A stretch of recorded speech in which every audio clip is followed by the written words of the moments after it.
不会开张都是个。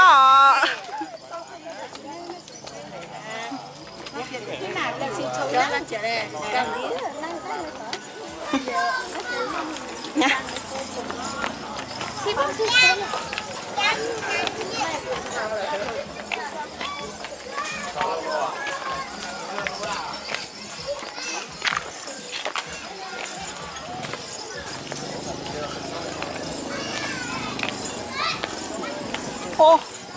ra lúc nào đấy?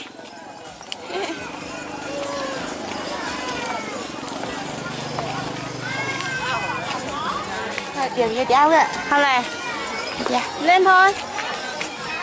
Chưa lên nào? Lên cho quả thì lên.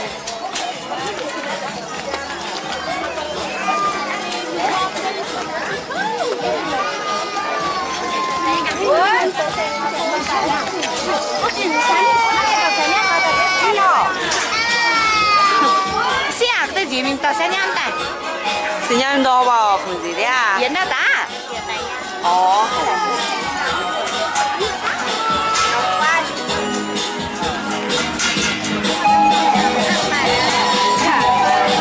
Ayo dah cho tang, dah cho. Biar bao? Dah cho tang bao?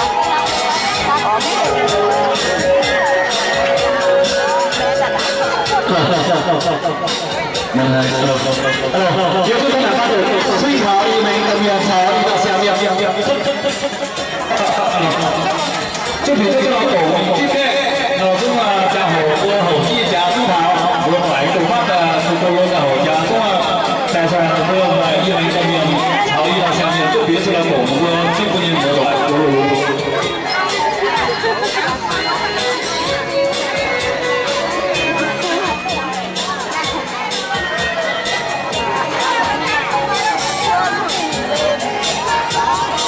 Chụp cái ảnh nhá.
Mai nghĩ gì?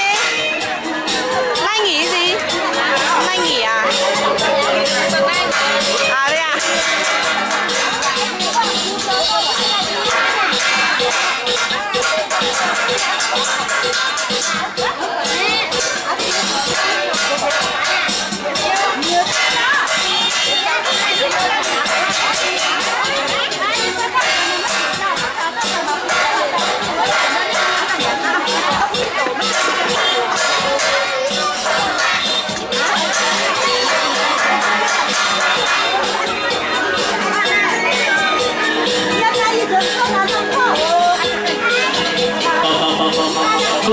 một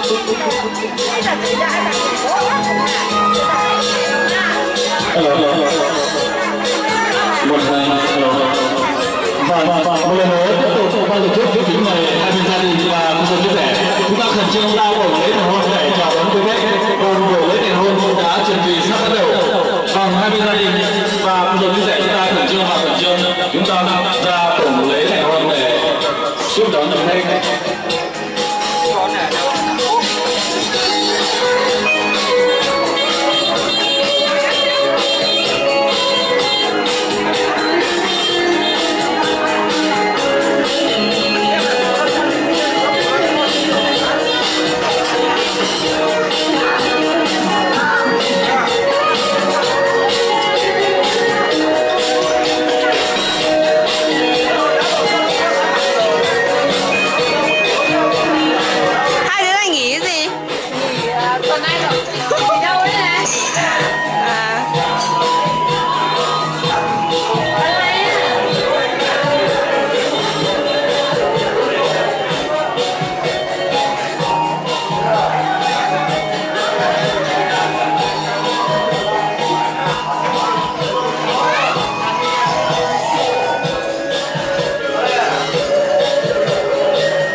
Bị máu vừa khai trong tôi rưỡi có rồi à chỉ đó mình vừa canh khai quay cái gì bùa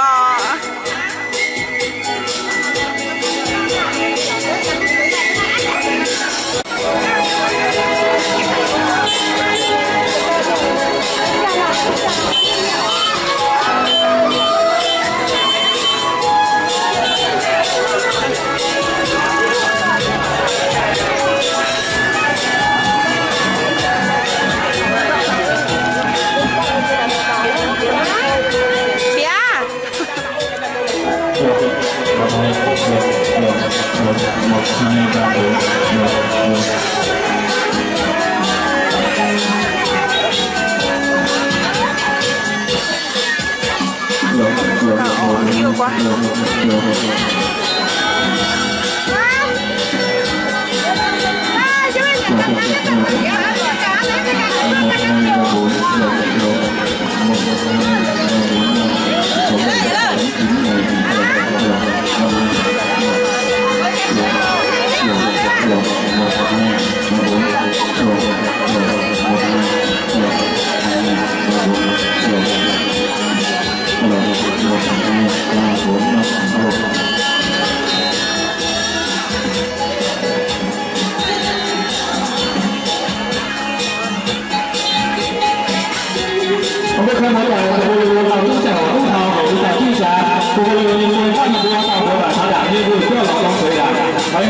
một rồi phải thăm vừa được giải giải quyết là nó đang vừa lóng còn vừa nó chủ yếu là tôi phát là không biết là nó Nhà qua.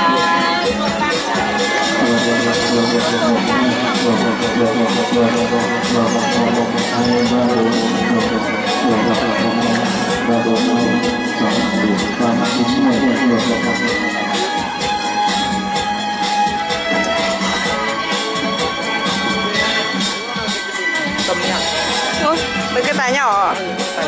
mà vừa treo bỏ mà vô thả tiểu mình mới chưa có to mía nếu mà mình thấy trâu nữa à ta phát chắc dẻo mà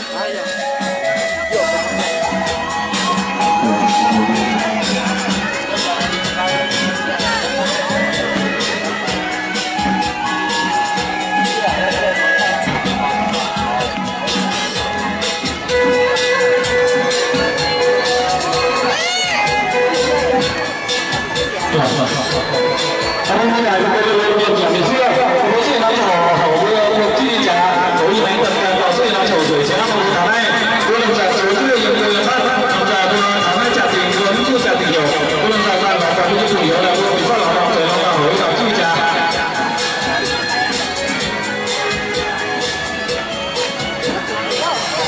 và chúng tôi kết nối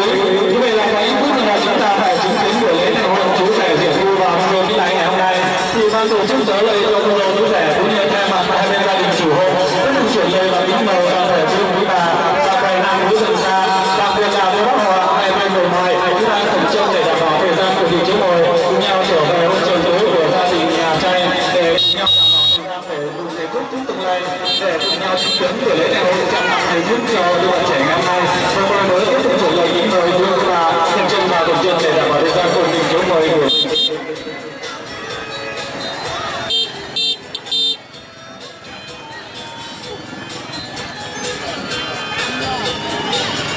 và kính thưa quý vị về là hai bên gia đình thì chỉ trong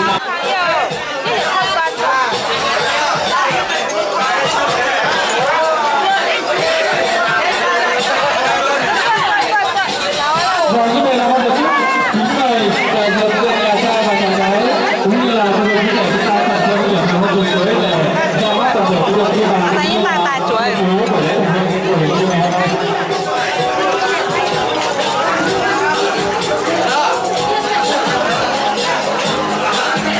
rộng rãi nhỉ bẩn hơn nó rộng rãi đi lại nó thoải mái và ví dụ như là giờ này bây giờ rất nhẹ nhất thì chúng ta thôi nhỉ mình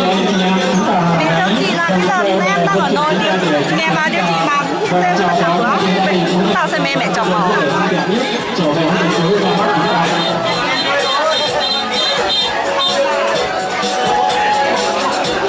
cái đội sẽ cùng nhau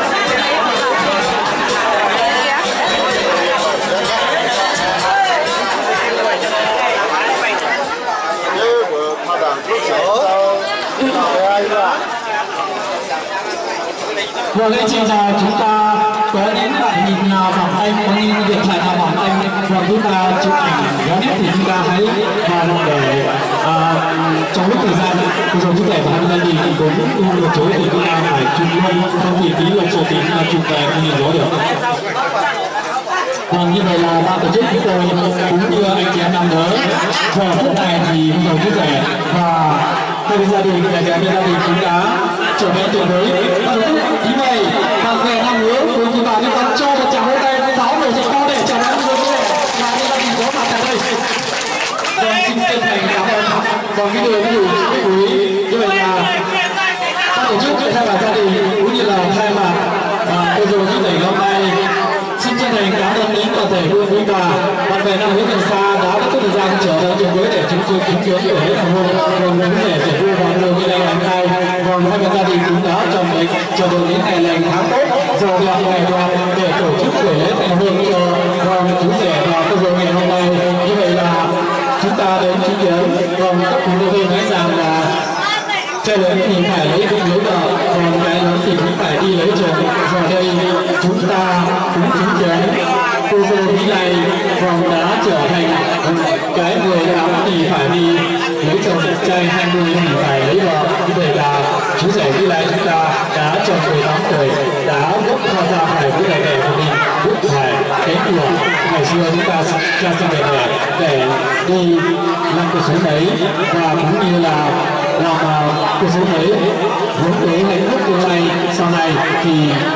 đến giờ phút này bây giờ cũng để chúng ta dân vợ thành chồng hãy nhớ rằng thì có luôn nói rằng còn ăn quả phải nhớ về trong cây, ăn khoai nhớ để cho dây về đầu, uống nước phải nhớ lấy nước nguồn. Còn thì đã bảo rằng là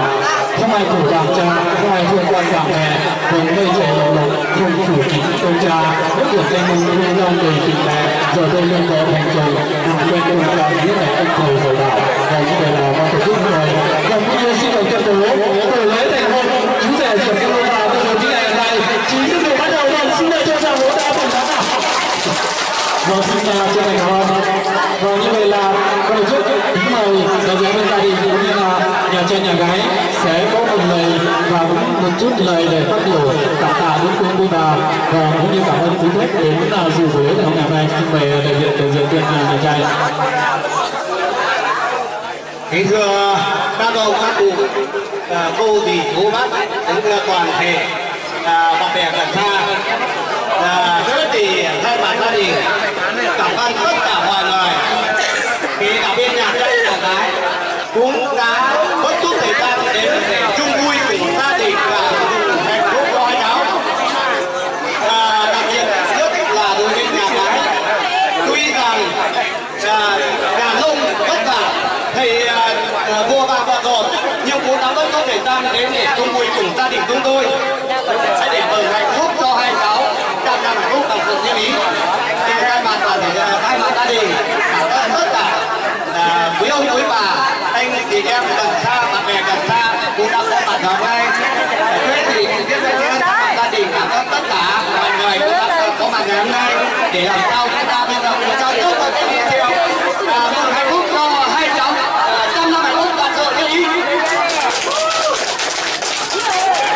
Và xin chân thành cảm ơn đại diện bên nhà trai cũng như lời phát biểu cảm tạ đến quý vị và cũng như là lời cảm tạ đến bạn bè nam nữ của bên ngoài đã về chứng kiến tổ chức lễ hội cũng như là chứng kiến cho hồn chú rể của cô bác của cái này bên đó thành chồng. Còn cuối cùng là xin chúc quý vị anh chị em nam nữ một buổi chiều văn nhộn và chúng ta cùng dành thời gian lâu hơn ngồi với gia đình nhà trai cũng như là gia đình nhà gái để một buổi chiều để chúc phúc cho mình để cho là thành phúc ngày hôm nay. Và xin chân thành cảm ơn hai gia đình cũng như là cảm ơn cô chú rể đã lên cùng với ban tổ chức